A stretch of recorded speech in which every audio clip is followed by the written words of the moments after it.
All right, cut it. I told them to play something black, and that's what they played. Back in black. I'm actually up here because I'm upset at some people. I'm upset at the people that are readers. Yeah. The people that be like, oh no, I don't have Netflix. I'm just a book reader. Because you think you're so much better than us people that look at TV. I would go ahead and say, F you. Like seriously, like my brother is like that. He's like, no. And every time I tell him about a movie, he's like, oh, did you read the book?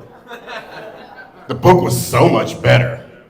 And it pisses me off because I'm like, yeah, sure, okay, yeah, I read the book. And they'd be like, well, what did you think about it? And I was like, well, I think that Oprah Winfrey was great at it. I started naming all the actors that was in the movie on accident instead of naming the people.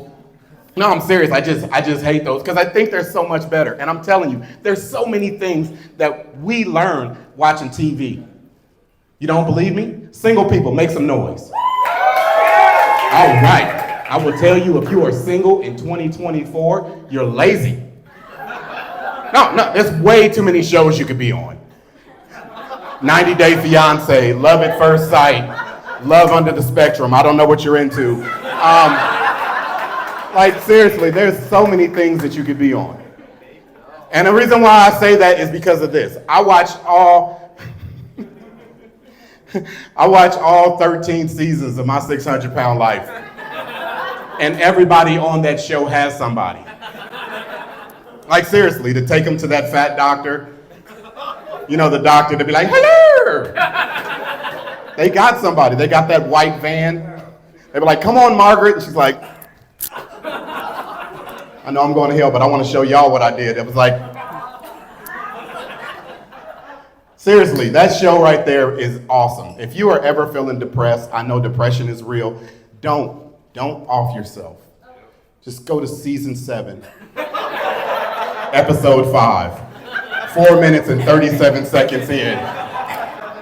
He's sitting down with a young lady and he's explaining to her that she needs to eat more fruits and vegetables, where she looks directly into his eyes and goes, oh, I'm a picky eater.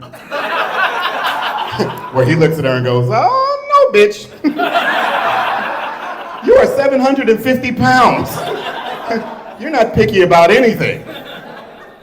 And that's not even my favorite show. My favorite show by far is Naked and Afraid. Clap if you've ever watched Naked and Afraid. You never seen it, sir?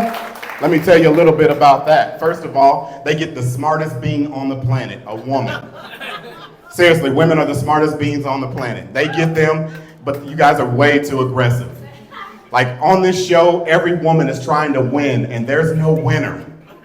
Like they tell them, they're like, you get to pick a weapon and you have to survive for 21 days. They go, give me a machete and how do I win? But the problem with this show is they put you with the dumbest. And I'm not talking about guys. They pick the dumbest dudes ever. This is how I think they pick this show. They go to West Virginia and they just yell into a barn. They be like, who wants to be on TV? And the boys go, I do. You go, you gotta take your clothes off. I'm already naked. And they get that person with the smartest being on the planet, and they have to survive for 21 days naked and afraid, like in some bad situations. Sometimes they put them in the jungle, sometimes they put them like in the Antarctica, and sometimes even worse, they put them like in Louisiana. Like, seriously, for 21 days. So I'm like, I heard some people say that they do like crime, true crime. Do you guys also look up afterwards, like do research? I do that shit. I do research on shows I really like. I did research on this show and I found out they don't get paid any money. If you make it to 21 days, you get to keep your necklace. As soon as I read that, I just closed my laptop and was like, it's a white show. No, it's gotta be a white show.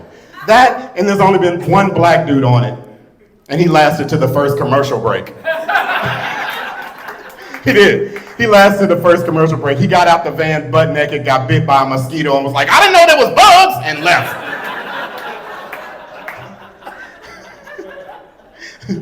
And I know y'all laughing, and I know some Mexicans are here. There's been no Mexicans.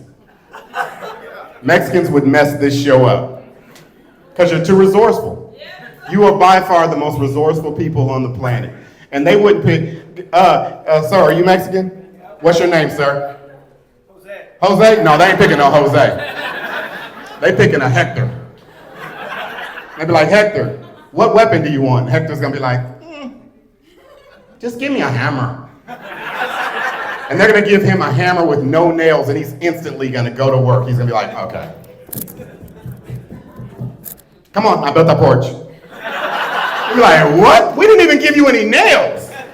They're gonna come back 21 days later, and Hector's gonna have a whole village built with other grown-ass Mexicans walking around. Like they're gonna have running water and electricity.